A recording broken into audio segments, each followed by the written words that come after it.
People often believe success comes after love, but for Marcus Hale, love came after he learned how to stand on his own. Marcus was born in a small town in Georgia, a place where dreams were spoken quietly and expectations were kept low.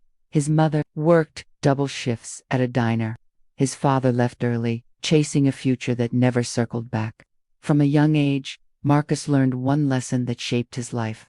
No one is coming to save you. At 17, while others worried about prom dates and parties, Marcus worried about rent notices and grocery bills. He wasn't bitter, he was focused. Every morning before sunrise, he ran.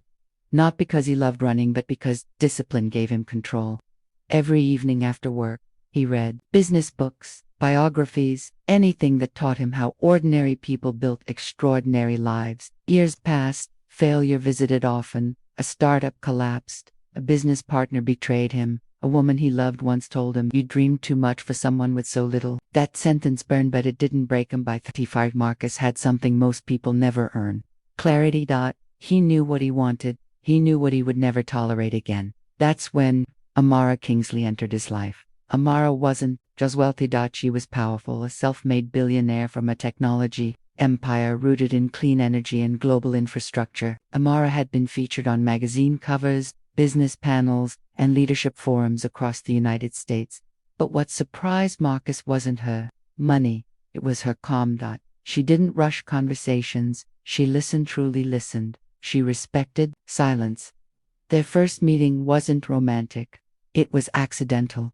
A charity boardroom, a delayed meeting, two strangers seated next to each other. She asked him one question: who are you becoming?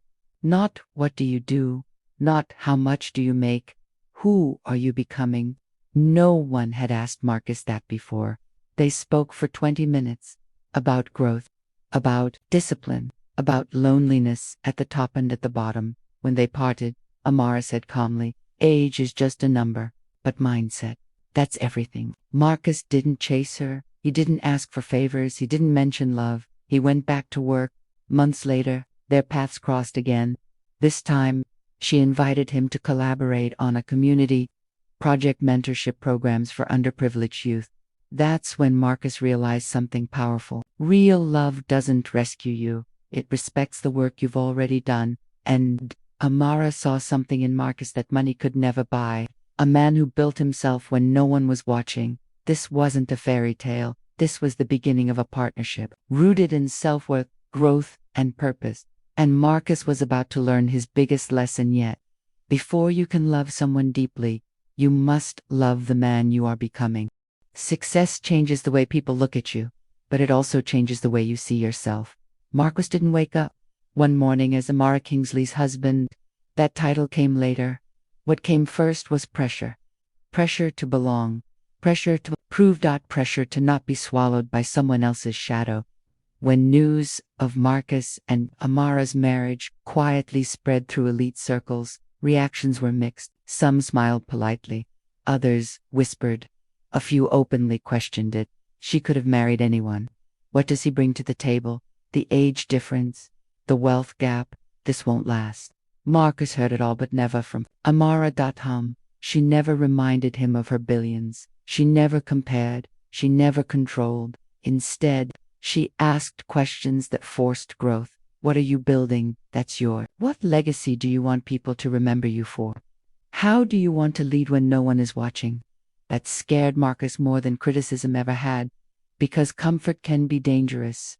There were days Marcus felt small, not because Amara made him feel that way, but because the rooms they entered were filled with people who spoke in numbers larger than his dreams: billion-dollar deals, political influence, global reach. One night, after a high-profile event in New York, Marcus finally said what had been eating him alive: "I don't want to be known as the man who married success." Amara didn't interrupt. She didn't defend herself. She listened. She said something that stayed with him forever. "I didn't marry you to complete you. I married you because you were already complete and still hungry."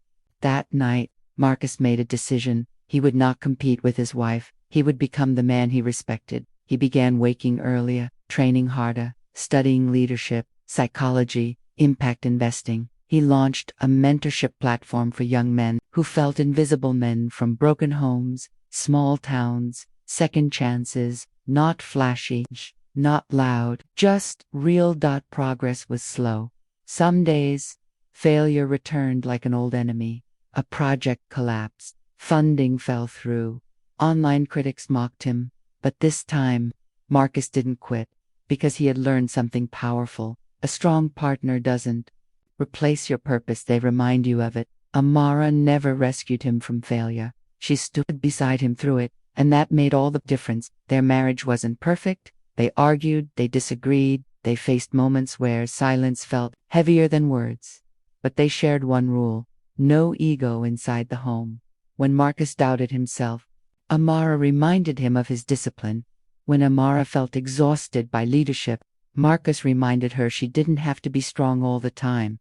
Love wasn't loud, it was intentional. Slowly, Marcus's work began to matter. Young men wrote emails saying, "You helped me believe I wasn't behind. You showed me success doesn't have an expiration date." Marcus realized something deep and humbling. Age is just a number, but growth is a choice. He wasn't late, he wasn't behind, he was right on time for his life. One evening, as they stood on their balcony overlooking the city, Amara said quietly, "People think power is money, but power is becoming who you said you would be even when it's hard." Marcus looked at the city lights and understood. This marriage wasn't about wealth. It was about alignment, and alignment creates momentum. But the greatest test was still ahead. Because when purpose begins to grow, the world begins to test it. The world doesn't test you when you're dreaming. It tests you when you're becoming. Marcus learned this when his mentorship platform suddenly went viral, not because of marketing, but because of truth. A short clip of him speaking to a room full of young men spread across social media. "You are not behind. You are not weak. You are not less because your journey took longer." Millions watched that, and with attention came pressure. Media outlets wanted interviews, comment sections filled with opinions. Some praised him. Others questioned his credibility. Without his billionaire wife, would anyone listen? Let's be honest, his platform exists because of her. Marcus read the comments once, then he closed the app, because real growth doesn't argue with noise at the same time. Amara faced her own storm. A major business decision, one that could redefine her empire, came under public scrutiny. Investors pushed, advisors pressured, headlines speculated. For the first time in years, Amara felt unsure. And this time, Marcus was the calm. He didn't try to fix her problem, he reminded her who she was. "You didn't build this by rushing," he said quietly. "You built it by trusting your values." That moment changed everything. Marcus realized leadership isn't about who speaks louder. It's about who stands steady when things shake. They didn't win every battle. They didn't escape criticism, but they stayed aligned. Months later, Marcus stood on a stage in Chicago, speaking at a leadership conference, not as Amara Kingsley's husband, but as Marcus Hale. He looked at the audience and said something simple. "I used to think love was about being chosen. Now I know about choosing growth every day." He talked about discipline over comfort, purpose over validation, partnership over power. And he ended with the truth that defined his journey. Age is just a number, but effort, character, and consistency, those decide everything. The room stood not because he married wealth, but because he earned respect. Later that night, Marcus and Amara walked quietly through the city streets. No cameras, no applause, just two people who had grown together and individually. "You never tried to outshine me," Amara said. "You built your own light." Marcus smiled. "You never tried to carry me," he replied. "You trusted me to walk." That's the kind of love the world doesn't talk about. Not loud, not flashy, not depending, but strong, purpose, driven, enduring. And the lesson is clear for anyone watching this story. You don't need to rush love. You don't need to compete with anyone's timeline. You don't need permission to grow. Build yourself. Choose discipline. Align with people who respect your journey. Because when love meets purpose, nothing about your past can limit your future.